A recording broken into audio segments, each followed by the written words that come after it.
Thank you, Louise, for this opportunity, and I'm always grateful that I am a cancer survivor. 17 years ago, I was diagnosed with stage 4 cancer, base of the tongue, metastasized into both sides of my neck, and the initial diagnosis was very frightening. Depending upon the sources that you relied upon, my chances of 2-year survival was anywhere from 30% chance to 50%. And if you're diagnosed with cancer, stage 4, and you hear those type of numbers, it's a real mental challenge to, not get down. It's normal to get down, but the best thing you can do is develop a winning attitude and determine that you're going to fight and you're going to win. And one of the things I told one of my doctors early on, when he was telling me those numbers, I said, wow, that means I got a 70% chance of surviving. I like that. So you have to keep that positive attitude. It helps you with the being with your family, your friends, and also helps you take your treatment better if you have a positive attitude. I had struggled with allergies throughout my life, and so there was a lot of times I would feel off, and it was related to my allergy. But one of the things that started happening, I started noticing a small bump in my throat, and I thought, wow, that's strange.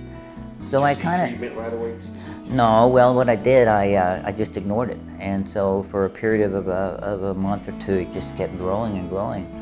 So I went to a allergist, and I said, hey, what do you think about this? And the doctor very quickly just said, it might be a lymph node. I'll tell you what we're going to do. We're just going to give you some antibiotics, and let's see what happens. Well, I wasn't sure I had an infection or anything going on, but that was an easy answer, and I said, yeah, that's good. Let's just do that, take antibiotics, go. So I took the antibiotics for 2 weeks or whatever it was, and a month or two went by, and it kept getting larger. So I went back to see the same doctor, and I said, hey, this thing keeps growing. And the doctor said, yeah, I really don't know what that's all about, Steve, but he says, I'll tell you what we'll do. If it doesn't go away within a couple of months, we probably ought to get a biopsy on it. And I said, oh, okay, great. So I left, but I was thinking, I don't know if that's right.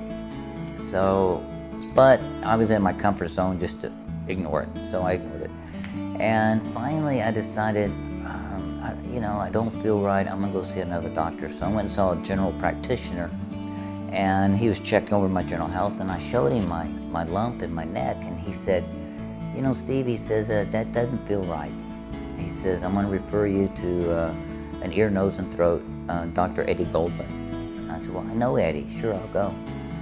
So it alarmed me that this doctor, first visit, first time, says this doesn't feel right. Now, I've been living with this bump in my throat for 6 months, right? So, and I had seen the same doctor three previous times who did not react to it. So I go see Eddie Goldman, and he immediately thought, that's not right, we need to do a biopsy.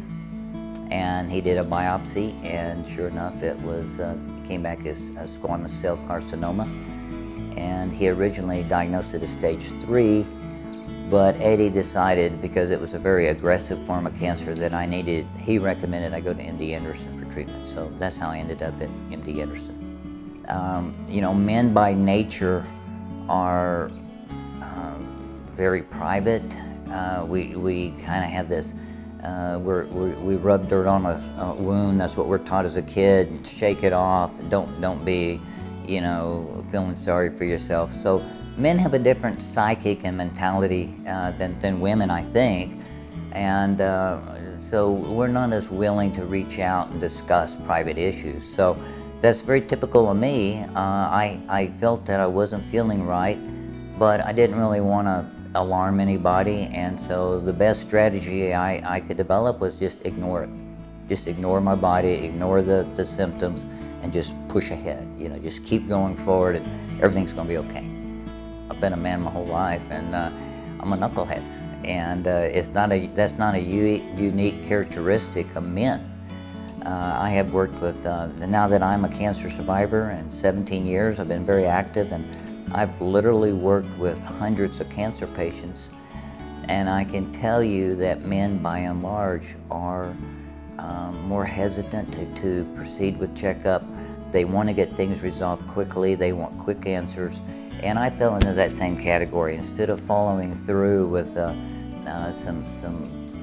getting some additional advice, additional opinions, I just kept everything to myself. So, one of the things I really appreciate what you and your group are trying to do is to encourage men to be proactive.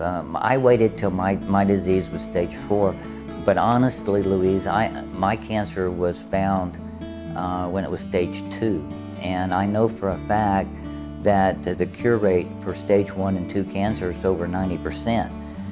You wait till stage 3 and stage 4, there's still a very high cure rate, but the treatment and the journey is so much more difficult. And in so many cases, when I talk to these cancer patients, they're just like me.